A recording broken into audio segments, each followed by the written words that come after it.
नमस्कार। मैं अनिरुद्ध प्रताप सिंह दयानंद वैदिक महाविद्यालय उरई का छात्र हूँ। हमारा विषय है राष्ट्र निर्माण में युवाओं की भूमिका और वर्तमान सामाजिक, आर्थिक, राजनीतिक परिस्थितियों में युवाओं की जिम्मेदारी। मैं कुछ पंक्तियों से अपनी बात प्रारंभ करूंगा। संघर्षों के साए में इतिहास हमारा पलता है। संघर्षों के साए में इतिहास हमारा पलता है। जिस ओर जवानी चलती है उस ओर जमाना चलता है। इतिहास गवाह है कि कोई भी बड़ा परिवर्तन यदि हुआ है तो उसमें युवाओं की महती भूमिका रही है। और आज राष्ट्र निर्माण के लिए भारत फिर से युवाओं का आह्वान कर रहा है।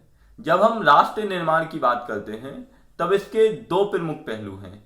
पहला, जो कि पहले से है, जो पुराना है उसमें सुधार करना, उसे बेहतर बनाना, और दूसरा, उसमें कुछ नया जोड़ना, उसमें कुछ नवीनता लाना। राष्ट्र निर्माण कोई संकीर्णता में सोची गई बात नहीं है, बल्कि यह व्यापकता में जीवन के प्रत्येक पहलुओं को स्वयं में समेटे होती है।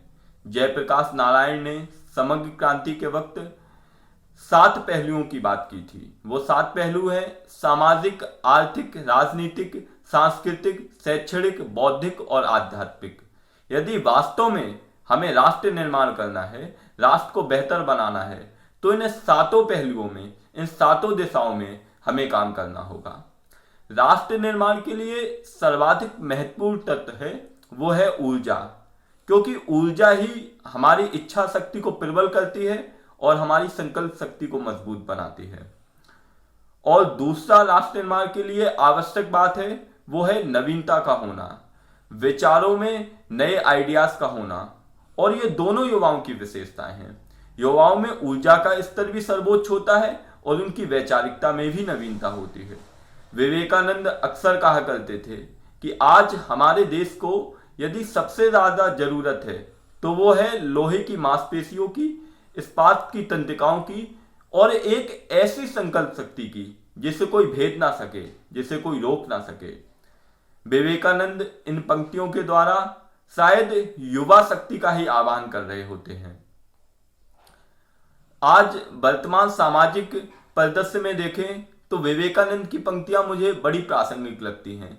किन बेड़ियों को तोड़ डालो जिन्होंने तुम्हें बांध कर रखा है, फिर चाहे वो दीप्तिमान सोने की हो या काले निम्न कोटि की धातु की।